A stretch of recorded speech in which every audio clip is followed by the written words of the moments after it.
बतवे वाला नहीं छे बाबा यो साफे बतवे वाला नहीं छे एक घंटा बता दियो हे यो बाबा हां यहाँ जो हमरा नहीं है कि कुशल में बतेबे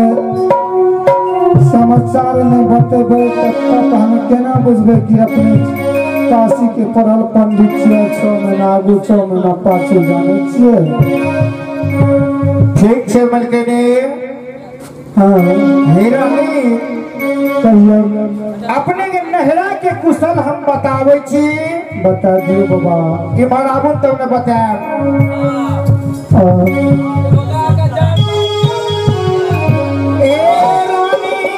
हाँ बाबा नहरा के कुशल अपने के बता दे हाँ हाँ तो पिता ये महाराबुन है ये के हन्ने से हन्ने आ जाए ये महाराबुन है कत्ते बोले में भगवान ए रानी हाँ ये बाबा भैया के तो हम ज्योतिन पनियार ज्योतिन पनियार यो ज्योति की पनियार जे तोर भाई रहा हाँ ये बाबा हमर भाई से ज्योति पनियार देने जाने जे पूरा पॉपीपुर में कि नित दिन 141 सुसार लगबा छे पढ़वा के काया बाजी का पुत्र भारत काला दे छे बाबा रानी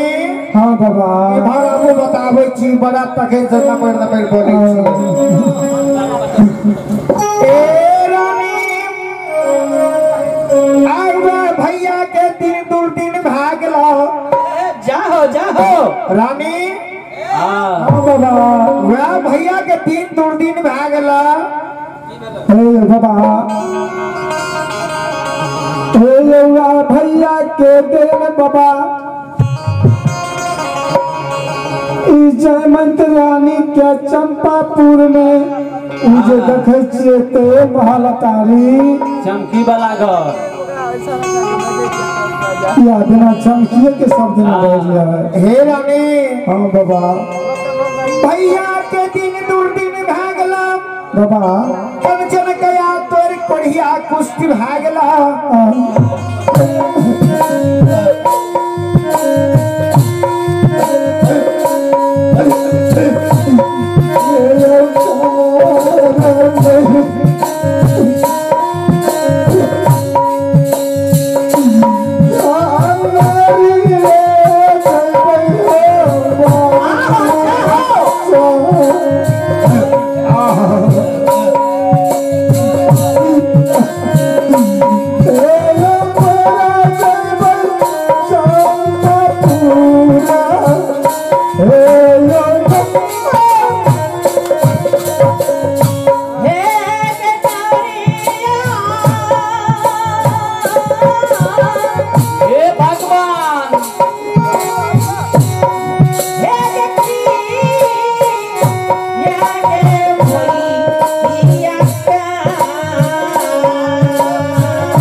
हमरा पास ओते समय नहीं छे समय दे सकबा हमरा दोसरो दुआर जेनाइ छे से ने एक काम कर तू ईमान अब हम बताबै छिया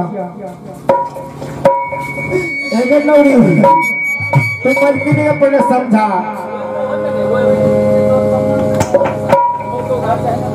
नौरी ए बाबा हरानी आया कि कोई ठीक निर्मल भाव बहिन छियै आब एक कोठ के दिन में भार भरत पियालय के आबल रहे हारानी 700 बैलगाड़ी लेके आबल है वही पर बाबा 700 बैलगाड़ी पर है भरदुतिया के सब सामान लाके आबल रहे आहा अजय दिना भैया हमरा दरवाजा पावर है हारानी पकड़ के भैया के ऊंचे सिंहासन पर सोना के सिंहासन पर बसा के सोना के थाली सोना के लोटा में आहा शरणा अमृत धोबा रहिए बाबा हारानी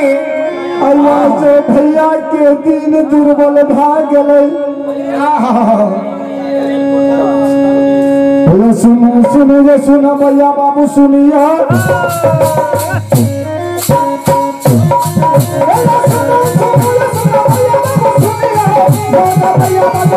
गाँव के बाबू भैया सुनियो माता बहिना ध्यान से जो सुनियो